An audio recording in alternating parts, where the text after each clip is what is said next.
Handicapper Steve here, handicapping the racing from Aqueduct Racetrack here on Saturday. It is the 25th of May, 2024.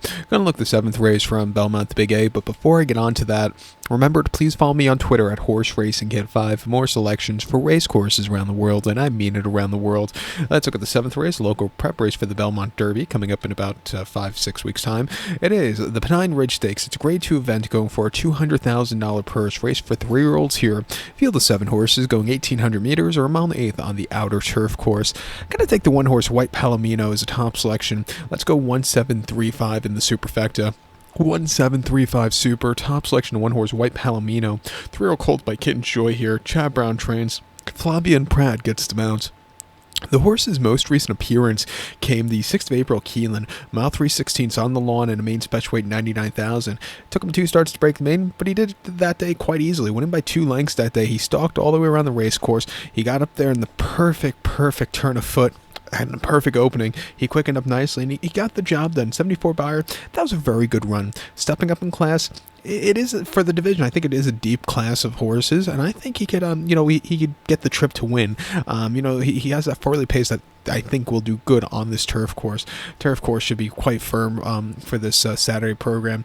On debut, he ran 20th of January on a very firm, fast turf course. There we go. Proper English. Mile 16th at Gulfstream, the main special weight in January. He finished 3rd by 2 3/4 lengths. Triple Espresso broke his main that day, who was actually running back in this one today also.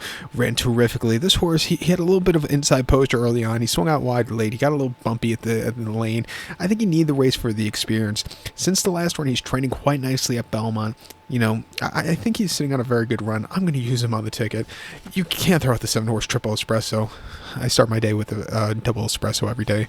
Can't you tell by the way I talk a mile a minute? But mile a second seems. But this 3-year-old colt by Omaha Beach, Tom Fletcher trains. Ira Tees Jr. gets to mount. The horse's most recent outing came in the Jeff Ruby Stakes at Turfway, mile and 1/8 on the Topeka, the 23rd of March. He finished 4th by 4 1/4 lengths. Had a very wide trip. Got bumped around a few times. He moved a little bit late, but endlessly ran terrifically to win the race that day. Seized the Gray, finished 3rd, and went on to win the Pat Day Mile in the Preakness last week. But this horse, they tried getting him into the Derby. It wasn't a success, but he ran his heart out. I think coming back to the green stuff where he's run very well in the past on, he's in a better spot to win. First time winners in a little bit in the Colonel Liam at Gulfstream, 1 mile 2nd of March. He finished 4th by 3 lengths that day. Again, a wide trip, which is a thing with him, it seems. He sat back early. He was a little bit wide. He moved a little bit late, but he needs to save some ground, especially on that Gulfstream Park turf course. And then on the 20th of January Gulfstream, mile 16th in the main special weight, he won by 1 1/4 lengths.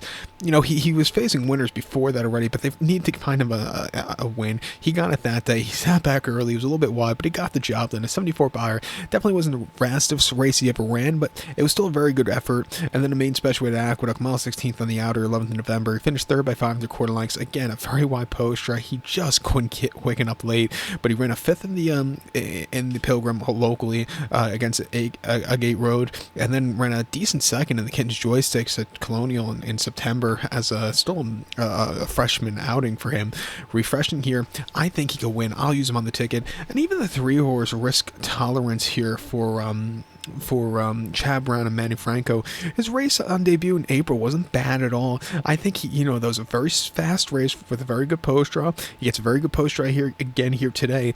It wouldn't surprise me if he gets the job done. I'll use him on the pick 5 or pick 4 that begins with this race, or pick 5 that begins with the race. That's what I said. But to recap my selection for the 7th from Aqueduct, it is the Pennine Ridge. Going to take the 1-horse White Palomino. We'll go 1735 Super, 173 in the multi race. So go left 12, please follow me on Twitter